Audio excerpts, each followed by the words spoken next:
Hi, I'm Kevin. In today's video, I'm going to be taking the brake. I'm going to be changing the brake pads and the rotor on my 2005 Boxster.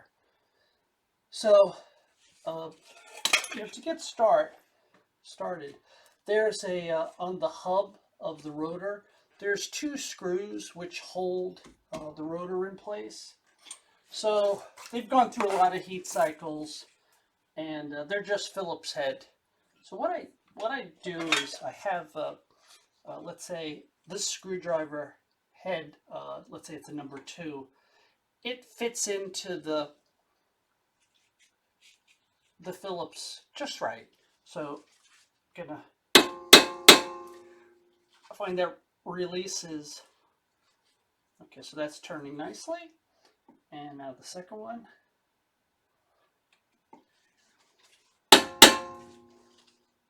Okay, so that's broken free too. It's a bad way to start a brake job if you can't get those screws off. So now I'm going to move to, let's say, taking the caliper off. So I've opened up the brake fluid reservoir, and I've removed a fair amount of brake fluid. And there's a cotter pin here, which I've pulled out of the pin here, and now I have a punch. So I'm just gonna knock that through slowly.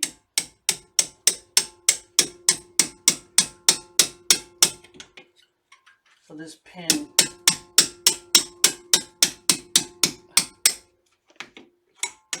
okay, and there's that spring holds the pads in place. So the wear sensors have come out as well, and let's get a little bit more to go on the pin. Okay, so the pin is out now. I have this tool which allows me to,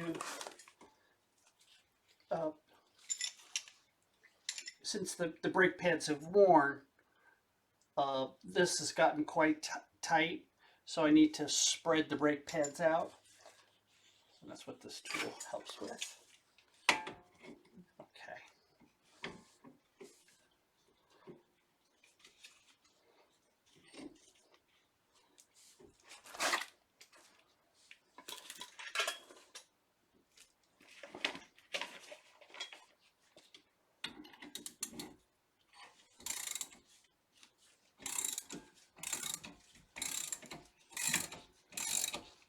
Okay, so that's spreading the brake pads out.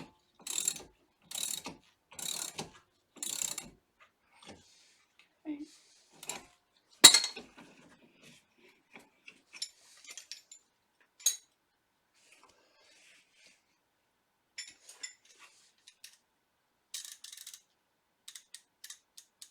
Okay, so there's two H10 pins holding the caliper in, and before I take those pins out, you want to make sure you have a strap so that you'll be able to secure the caliper. You don't want that to be hanging.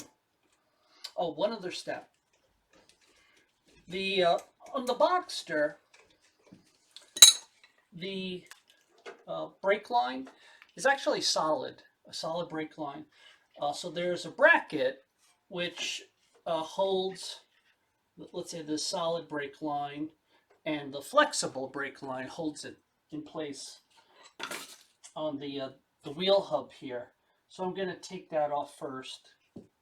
Okay.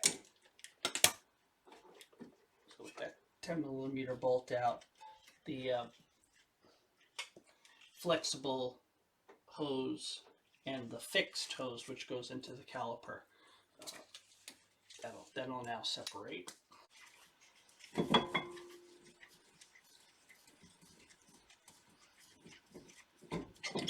Okay, so the two pins are off. Now the caliper is loose.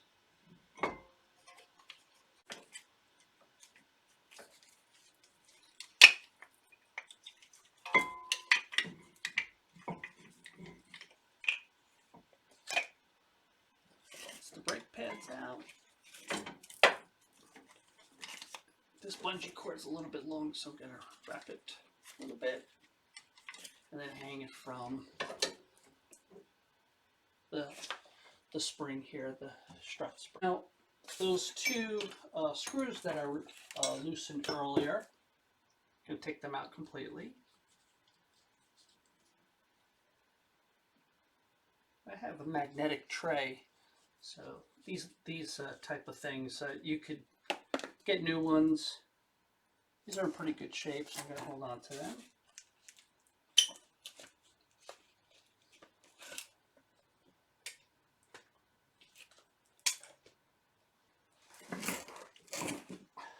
Now to get the rotor off, I have a soft.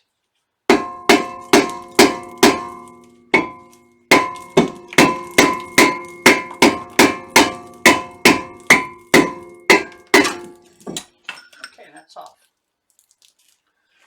Now, I want to clean the surface of the hub here. A brush. Just want the mating surfaces to be as clean as possible.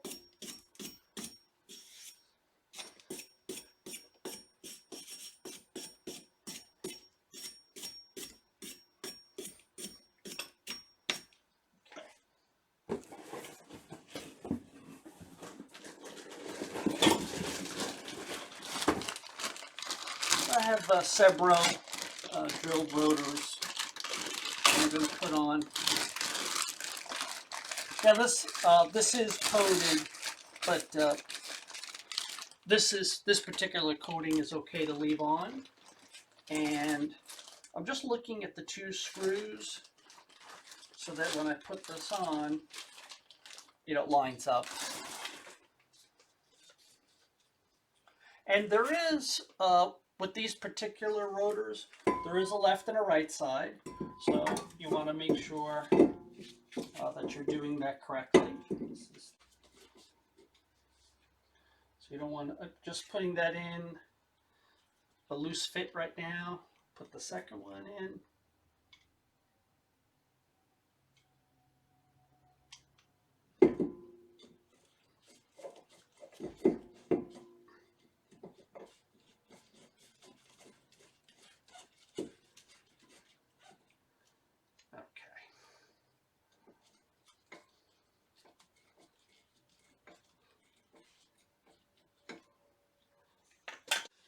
Okay, so before I put the caliper back in place, there are pins here, which the brake pads, they ride or they sit on those pins.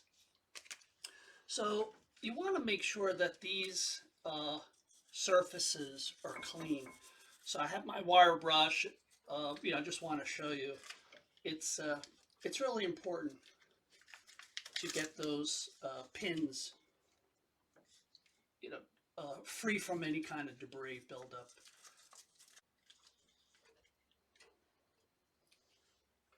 So I have the dampeners, and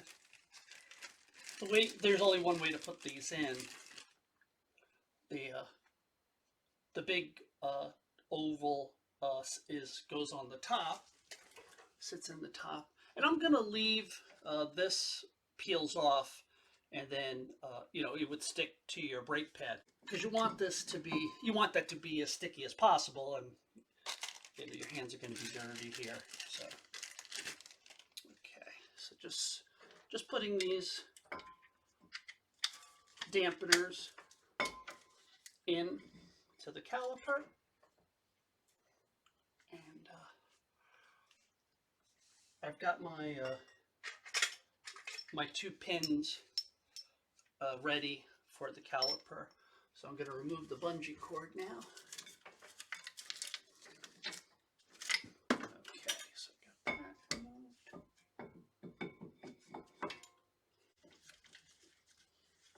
Of course, these are things you want to make sure that you torque to the right value. It's your brakes, so you want to be as precise as you can be. So replacing the brake pads, you really, when you work on the car, you really come to appreciate the engineering that Porsche put into these pads. So, as an example, there's a slot here. So here's the brake pad, and this pin fits into this slot, so your brake pads don't move around too much. And one of the things that I'm going to do, the brake pads, they ride on those pins that I cleaned. So I'm going to put a little bit of uh, uh, copper anti-seize for this is specifically made for brakes, because these get the temperatures get quite high. So just not a lot, because you don't want to get, I'm not going to put a lot of this on here, because you don't want to get any of this onto the pad surface itself. So just touching it really on both sides, where that will, like I said, that rides on pins, and you want okay, so let me do that one, and I'll do the other one.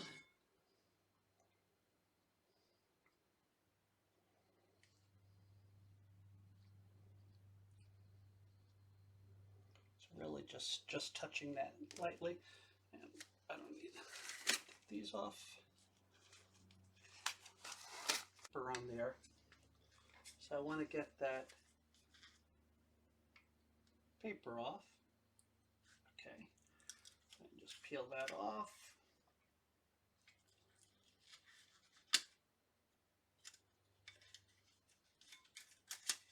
Okay.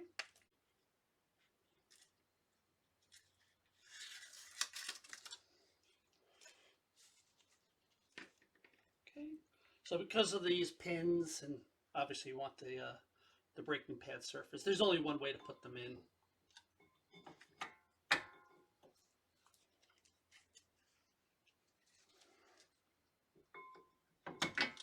Okay.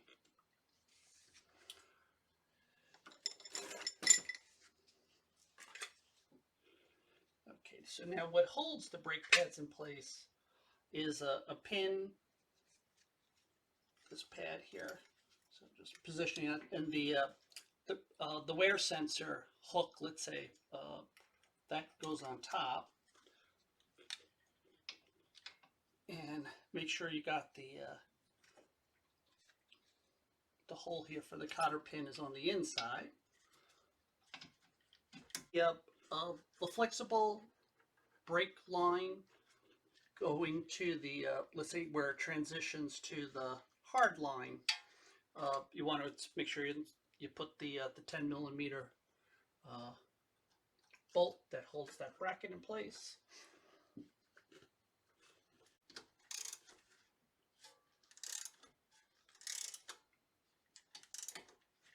It goes through the loop on the top here, and then slots into the side of the caliper.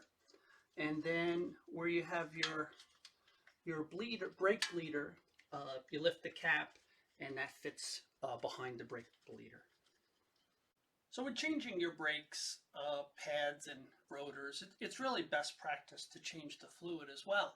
And you may wonder, looking at the brake fluid, it looks fine, but you can't really tell by looking, because what's really at issue is because the brake fluid is hygroscopic, it wants to absorb water, and you can imagine at the temperatures that the brakes are at, 400 degrees, water is going to turn into a gas, and that's really not a good hydraulic fluid. So I have a brake fluid tester here, and the LEDs will go from green, which is fine, it doesn't have it has an acceptable level of moisture, to yellow to red. So let's see how my brake fluid is. So, it goes right to the red. So I have an unacceptable level of moisture in this brake fluid. So just wanted to show you that. And when you're working around the brake fluid reservoir here in the master cylinder, it's a good thing. It's a good idea to try and have like a rag available, because brake fluid, if it gets on the paint, it's gonna damage the paint. So really be prepared ahead of time and have something there. So the next thing is, in order to flush the fluid, it's great if you could have a helper, but let's say that doubles the labor cost. What I'm going to use is a brake fluid bleeder. And with a turkey baster, I removed the majority of the old brake fluid, so I don't have to flush all of the old brake fluid through the system here. And I'm going to pour some new brake fluid into the reservoir and then flush that through. And the way that you flush it with this bleeder is, I mean, you have two options. You could put the brake fluid inside here, and then that's probably that's a good option. But then after you're finished, you really have to clean this. And how do you do that well? So anyway, another option is to use the pressure from this. So you would fill this with clean brake fluid, put this on, and then pump this up to the recommended PSI for your system. And then on the Porsche calipers for this particular car, there's two bleed nipples. There's one on the inside of the caliper, one on the outside of the caliper. So you do want to do both of those. And with the master cylinder here and the brake fluid reservoir being on the driver's front side, the brake line that's furthest away from this is the passenger side rear. So that's the one you would do first, because you're going to be pushing the most fluid out through those two bleed nipples there. And then I would come to the driver's side rear, passenger side front, and then the shortest path for the brake fluid is the driver's side front. Hi, so I just wanted to provide you with a shot of actually bleeding the brake. So I used my tool here to lift the protection, the rubber nipple that fits over the brake bleeder, and I have my wrench here, so I'm ready to loosen it. I've got the pressure on the system, and this tool it fits over the brake bleeder with the tube here, and then this the purpose of this is to try and keep it snug. And then I have a catch can for the brake fluid. Hope you found that helpful. Take care now. Bye bye.